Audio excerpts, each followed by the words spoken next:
Assalamualaikum warahmatullahi wabarakatuh. Kami dari peserta Latsar CPNS Kabupaten Sarawangun, Angkatan 3, Kelompok 3.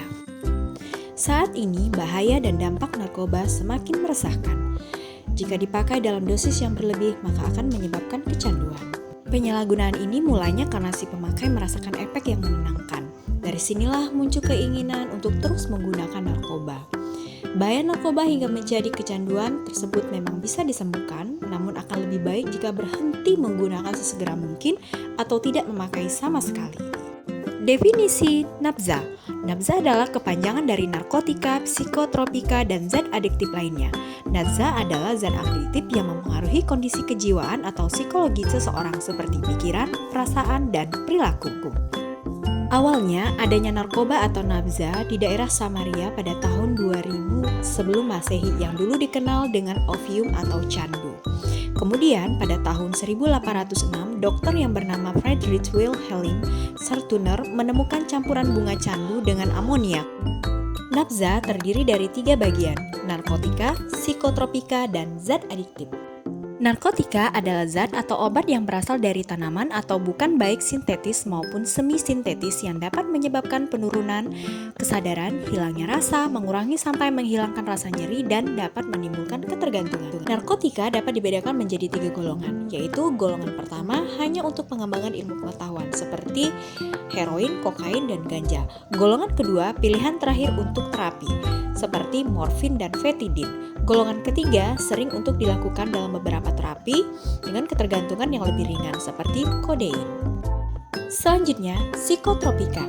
Psikotropika merupakan zat atau obat baik alamiah maupun sintetis bukan narkotika yang berkhasiat psikoaktif melalui pengaruh selektif pada susunan saraf pusat yang menyebabkan perubahan khas pada aktivitas mental dan perilaku. Psikotropika dapat dibedakan dalam 4 golongan. Golongan pertama hanya untuk pengembangan ilmu pengetahuan. Golongan kedua bisa untuk terapi tetapi hanya untuk pilihan terakhir. Golongan ketiga sering untuk terapi tetapi ketergantungan sedang. Golongan keempat untuk terapi dengan ketergantungan ringan. Zat adiktif lainnya. Bahan atau zat selain narkotika dan psikotropika yang dapat juga mempengaruhi psikoaktif tubuh manusia dan dapat menyebabkan kecanduan. Di antaranya minuman alkohol, zat inhalasi, dan nikotin seperti rokok. Apa dampak narkoba? Narkoba memiliki dampak yang sangat besar dan nyata yang dapat dilihat langsung dalam kehidupan sehari-hari. Sehingga sangat penting untuk mengetahui dampak negatif dari narkoba agar kita dapat menjauh dari zat berbahaya ini. Dampak narkoba dapat terjadi pada 5 aspek: fisik, lingkungan, psikis, hukum, dan kesehatan. Selanjutnya, pencegahan penyalahgunaan narkoba merupakan segala upaya atau program dan kegiatan yang bertujuan mencegah timbulnya penyalahgunaan narkoba, mencegah meluas dan berkembangnya masalah penyalahgunaannya, serta mencegah timbul atau kambuhnya kembali penyalahgunaan narkoba oleh orang yang telah direhabilitasi. Jenis-jenis pencegahan terdiri dari pencegahan primer, pencegahan sekunder, dan pencegahan tersier. Pertama, pencegahan primer. Pencegahan primer ini merupakan suatu upaya untuk meningkatkan daya tangkal anak atau remaja untuk menghindari atau menolak penyalahgunaan narkoba. Bentuk-bentuk pencegahan primer antara lain penyuluhan sosial secara langsung, kemudian penyuluhan melalui media yang dipasang seperti spanduk, pamflet pada lokasi-lokasi strategis. Ketiga, pengasuhan anak dan pendidikan informal yang dapat dilakukan di dalam keluarga. Keluarga merupakan wadah utama dalam proses sosialisasi anak menuju kepribadian yang dewasa.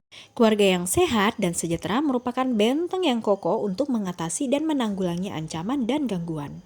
Kedua, pencegahan sekunder merupakan upaya, program, dan kegiatan yang diarahkan untuk meningkatkan harga diri, kesadaran, dan tanggung jawab sosial para masyarakat yang kondisinya rawan penyalahgunaan narkoba. Ketiga, pencegahan tersier merupakan upaya, program, dan kegiatan untuk mencegah kekambuhan penyalahgunaan narkoba dari mantan penyalahguna yang telah direhabilitasi atau disembuhkan. Kegiatan ini diarahkan pada kegiatan pembinaan lanjut. Pencegahan kekambuhan dalam aftercare perlu memperhatikan proses pemulihan yang mungkin bisa berlangsung seumur hidup dengan tahap-tahap seperti menjauhkan diri, tahap konfrontasi, dan tahap pertumbuhan serta tahap transformasi. Terdapat faktor lain penyebab penyalahgunaan nafza, seperti faktor pendorong yang merupakan akibat dari pengendalian diri yang lemah, keluarga, gangguan perilaku, pemberontak, tidak berprestasi di sekolah, tidak diterima di kelompok, bahkan berteman dengan pemakai. Selanjutnya, faktor individu yang berasal dari internal masing-masing individu, seperti keingintahuan, coba-coba, ingin diakui oleh teman. Hal ini biasanya terjadi pada kelompok usia remaja. Yang berikutnya adalah faktor lingkungan yang dapat berasal dari keluarga maupun dari pergaulan. Berdasarkan instruksi Presiden nomor 6 tahun 2018, terdapat upaya Rencana Aksi Nasional Pencegahan dan Pemberantasan Penyalahgunaan dan Peredaran Gelap Narkotik dan Prekursor Narkotika. Terdapat 4 garis besar rencana aksi yang terdiri dari Rencana Aksi Pencegahan, Pemberantasan, Rehabilitasi, dan Rencana Aksi Penelitian dan Pengembangan Penanganan Penyalahgunaan Narkotika dan Prekursor Narkotika. Terdapat langkah dalam mengatasi kecanduan narkoba, yaitu diawali dengan pemeriksaan terlebih dahulu, kemudian dilakukan proses detoksifikasi, stabilisasi, dan pengelolaan aktivitas. Lantas, bagaimana peran ASN dalam penanggulangan nafza? Penanggulangan nafza dapat dilakukan dari berbagai lintas sektor, seperti dalam hal tenaga pendidik, melalui peran guru, sebagai motivator, sebagai penasehat, sebagai pembangun kerjasama yang baik, sehingga memahami permasalahan, kemudian menjadi pendengar yang baik, memberi nasihat, dan menanamkan nilai-nilai moral kepada peserta didik agar terhindar dari narkoba sejak dini. Kemudian, dapat dilakukan melalui tenaga kesehatan.